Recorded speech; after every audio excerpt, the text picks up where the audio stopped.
Hello guys, in this video we will be sharing all details regarding what to eat, where to stay, what is the budget from Delhi to Dharamshala. Let's get started.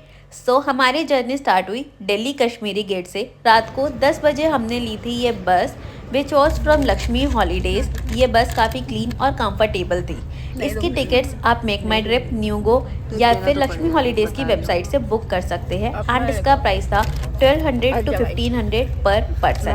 उसके बाद बस एक जगह रुकी खाना खाने के लिए which was a bit pricey but hygienic was properly maintain here, so it was worth it. Then उसके बाद सुबह हुई एंड हम पहुंच चुके थे धर्मशाला। फिर वहां से हमें जाना था मैक्लोडगंज, तो हमने लिया ऑटो जिसने हमसे 200 रुपीज़ लिए और हमें पहुंचा दिया मैक्लोडगंज। वहां जाके हमने मैक्लोडगंज स्क्वायर पे ब्रेकफास्ट किया। ब्रेकफास्ट में हमने खाए थे आलू पराठा और दही। पहाड़ों के हिसाब से खाना काफ़ी अच्छा था। उसके बाद हम चल दिए होटल ढूंढने क्योंकि हमने होटल बुक किया था, हमारी बुकिंग कैंसिल कर दी थी, तो अब हमें दूसरा होटल ढूंढना था एंड अभी बज रहे थे सुबह के 10।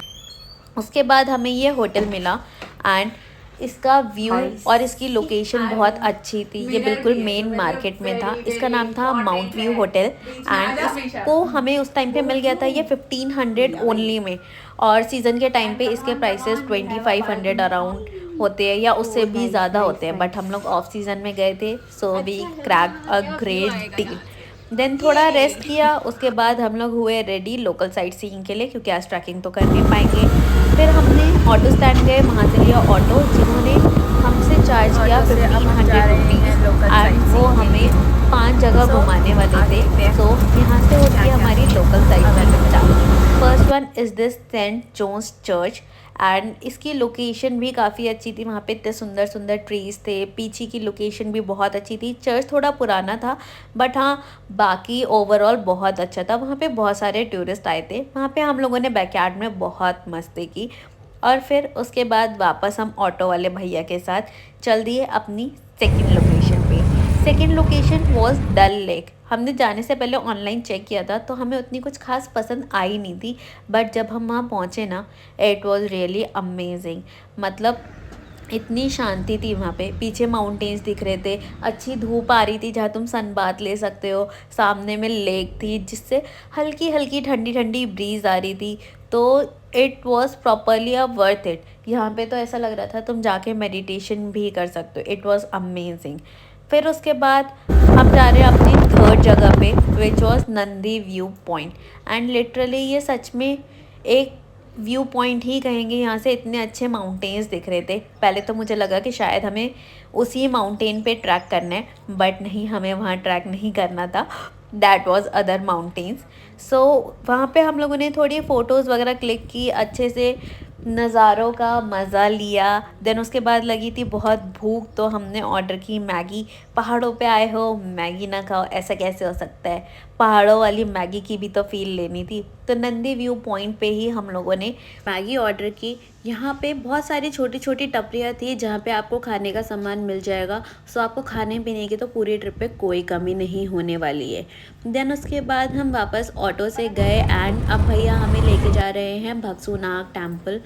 ये टेम्पल भी काफ़ी पुराना था एंड ये वो जगह है जहाँ से हम लोग कल ट्रैकिंग स्टार्ट करेंगे। मतलब जितने भी ग्रुप्स होते हैं ना, अगर वो भगसुनाग वाटरफॉल से स्टार्ट करते हैं तो सारे के सारे यहीं पे आके मिलते हैं and then they start trekking. और ये जगह भी काफ़ी सुंदर थी, काफ़ी पुराना टेम्पल था। वहाँ पे साइड में पूल भी था जहाँ पे बच्चे खेल रहे थे, लोग नहा रहे थे, एट्सेट्रा एक्सेट्रा। इसके बाद अब आज ही हम अपनी आखिरी जगह जाएंगे, that is Dalai Lama temple. इसमें जो ये रोटेटिंग व्हील्स है ना, उसमें कुछ ऐसा लिखा था कि इसको आपको बीच में नहीं छोड़ना होता है एंड इसका पूरा रोटेशन आपको लेना होता है and it is quite powerful. Buddhist के बारे में मुझे ज़्यादा पता नहीं है, सो इस वीडियो में आपको कुछ बता नहीं पाऊँगी, बट वो कहते हैं ना ब्यूटी तो सबके लिए सेम है। इनकी जो वहाँ पे आर्ट लगी हुई थी या पेंटिंग्स थी वो बहुत ज़्यादा ब्यूटीफुल थी। और वहाँ पे जो मॉन्क्स थे उन्होंने बोला था पूरा साइलेंस मेंटेन करके रखो क्योंकि जो लोग प्रेयर करें उन्हें बिल्कुल डिस्टर्ब नहीं होना चाहिए। ये टेम्पल हमारे होटल के पास ही था तो हम वॉक करके अपने होटल वापस चले गए। वहाँ किया थोड़ा सा रेस्ट, फिर हम आए डिनर के लिए इस ब्लैक मैजिक नाम के रेस्टोरेंट में, ये भी मेन मार्केट में ही था, हमारे होटल के पास ही था। यहाँ पे हमने ऑर्डर किया राजमा राइस और दाल मखनी एंड लच्छा पराठा। ये टोटल मील हमें पड़ी अराउंड 300 की। देन उसके बाद आते हैं नेक्स्ट डे पे। नेक्स्ट डे हम लोग जा रहे हैं ट्रैकिंग के लिए। सारा इंपॉर्टेंट सामान हमने पैक कर लिया है और ऑटो लिए। ऑटो वाले ने हमसे लिए 70 rupees to drop us at Bhagsunag temple. वहीं पे सारा ग्रुप मिलने वाला है, हम सबका वेट कर रहे हैं और यहाँ से फिर हम करेंगे ट्रैक स्टार्ट। अगर आप किसी ट्रैवल एजेंसी से ट्रैकिंग एंड कैंपिंग बुक करते हो तो वो आपको पड़ेगा 1200 टू 1500 रुपीज़। हमें आफ्टर बार्गेनिंग पड़ा था 1200 रुपीज़।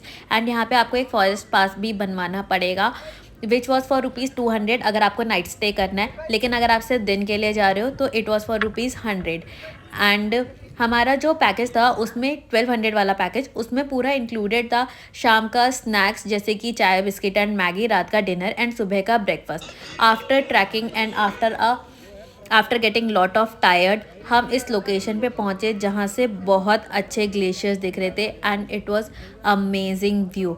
फिर हम जैसे ही टॉप पे पहुँचे मैं तो बिल्कुल बैठ ही गई क्योंकि मैं बहुत ज़्यादा थक चुकी थी। लेकिन अंदर से एक सेंस ऑफ अचीवमेंट आ रहा था कि मैंने क्या अचीव कर लिया, क्योंकि आफ्टर 4-5 आवर्स ऑफ ट्रैक हम इतना ऊपर पहुँचे थे।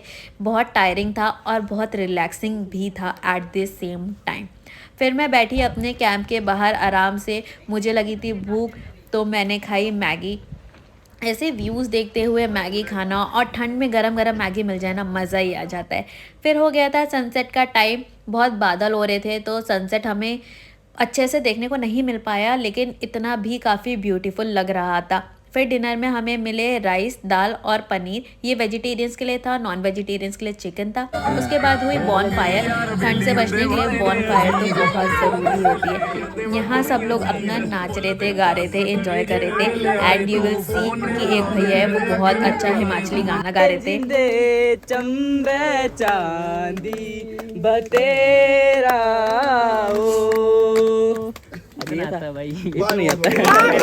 After enjoying in the bonfire हम जाके सो गए। सुबह 6 बजे उठे हम सनराइज़ के लिए एंड लिटरली इतनी ज़्यादा ठंड थी ना, मैं बता नहीं सकती। कभी भी जाओ तो अच्छे से वार्म क्लोथ्स रखो क्योंकि बहुत ठंड होती है भाई ऊपर। एंड हम लोगों ने रात को एक गलती कर दी थी कि हम लोगों ने पूरा कैंप तो जिप कर दिया लेकिन उसकी बॉटम लाइन को जिप करना हम भूल गए, जिसकी वजह से पूरी रात हमारे कोल्ड फीट थे एंड बहुत ठंड लग रही थी। पीछे जो ये सनसेट हो रहा था इसने अप्रॉक्स 2 घंटे लिए। हम 6 बजे से उठे हुए थे, 8 बजे जाके ये अच्छे से पूरा सनराइज़ हो पाया है। उसके बाद हमें ब्रेकफास्ट में मिली पूड़ी भाजी। भीनी भीनी धूप आ रही थी तो मैंने कैंप के बाहर धूप में बैठ के आराम से अपना ब्रेकफास्ट एंजॉय किया। फिर बारी आती है अब वापस जाने की, तो हम लोगों ने नीचे का ट्रैक स्टार्ट किया। बहुत स्टीप था, मुझे बहुत डर लग रहा था, लेकिन जो हमारे गाइड थे उन्होंने हमें पकड़ पकड़ के नीचे लेके गए हैं। उसके बाद नीचे पहुँचने के बाद हम वापस उस जगह पे पहुँचे जहाँ से हमने ट्रैक स्टार्ट किया था, तो वहाँ पे खाया एक अच्छा सा ब्रेकफास्ट। फिर ऑटो वाले भैया ने हमसे 270 रुपये लेके हमें पहुंचा दिया धर्मशाला, क्योंकि वहीं से हमारी दिल्ली की बस थी। बस का टाइम होने में अभी 4-5 घंटे बाकी थे, तो हमने एक कैब बुक करी। धर्मशाला में जनरली आपको ऑटोज़ नहीं मिलेंगे, सो आपको कैब ही बुक करनी पड़ेगी। भैया ने हमसे 1000 रुपये चार्ज किए after a lot of bargaining, और उन्होंने हमें लोकल साइट सीइंग कराई। सबसे पहले हम गए धर्मशाला क्रिकेट स्टेडियम। देन उसके बाद हम लोग गए नॉरबिलिंगा इंस्टीट्यूट। ये इंस्टीट्यूट है जो तिब्बतियन पीपल ने अपने कल्चर को प्रिजर्व करने के लिए वहाँ पे बनाया है। एंड यहाँ पे बहुत सारे मॉन्क्स थे, बहुत सारे आर्टिस्टिक फॉर्म्स वो लर्न करवा रहे थे, बहुत सारी क्लासेस चल रही थी। एंड यहाँ पे एक जगह पे ना एक भैया पेंटिंग कर रहे थे ऊपर वॉल्स पे, जो कि बहुत ज़्यादा ब्यूटीफुल थी। और ये इंस्टीट्यूट भी बहुत ब्यूटीफुल था। यहाँ आके लग रहा था कि एक अलग ही दुनिया में आ गए हैं। एंड अगर आप यहाँ जाओ, don't forget to have there noodles, that was amazing. Side में एक कैफ़े था इनका अंदर ही, जिसमें बहुत टेस्टी नूडल्स थे। मैं खुद उसकी स्मेल से गई थी वहाँ पे नूडल्स खाने, एंड इट वाज अमेजिंग। इसके बाद हम लोग गए अगंजर महादेव टेम्पल, जो कि एक बहुत ही ब्यूटीफुल लोकेशन पे सिचुएटेड था।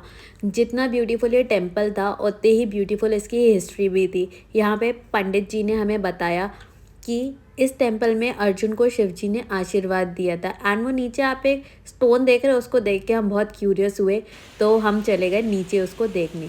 तो इस स्टोन के नीचे थे छोटे से हनुमान जी, लिटरली स्टोन के नीचे हनुमान जी थे। हमने वहाँ पे उनके दर्शन किए एंड फिर वहीं पे पीछे बहुत छोटा सा सुंदर सा झरना बह रहा था जिसका पानी बहुत साफ़ था एंड यहाँ पे इतना रिलैक्सिंग लग रहा था ना, मैं तो थोड़ी देर पानी में पैर डाल के ही बैठ गई। इतना ठंडा ठंडा क्लीन वाटर आ रहा था, मज़ा ही आ गया था क्योंकि हमें इस साइड तो ये सब देखने को मिलता ही नहीं है। उसके बाद ये लास्ट लोकेशन है and it was the most beautiful among all. ये था गायतू मोनेस्ट्री।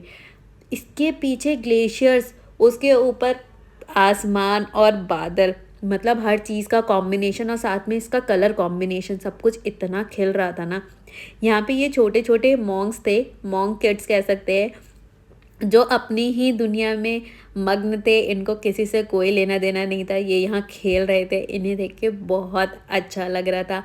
एंड इस लोकेशन के बाद अब क्या वाले भैया हमें वापस लेके जा रहे हैं बस स्टैंड, और बस स्टैंड के पास में ही एक मॉल था। हमें थोड़ी भूख लगी थी तो हमने वहाँ पे खाए नूडल्स एंड फिर हो गया था हमारी बस का टाइम, तो हम बैठ गए बस में। बाय द वे वापस आने के लिए भी हमने लक्ष्मी हॉलीडेज़ की बस की थी क्योंकि हम इससे बहुत ज़्यादा इम्प्रेस थे।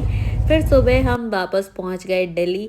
कितना भी घूमो, घर वापस आने की खुशी तो अलग ही होती है। And here the trip ends. I hope you like it. Bye bye.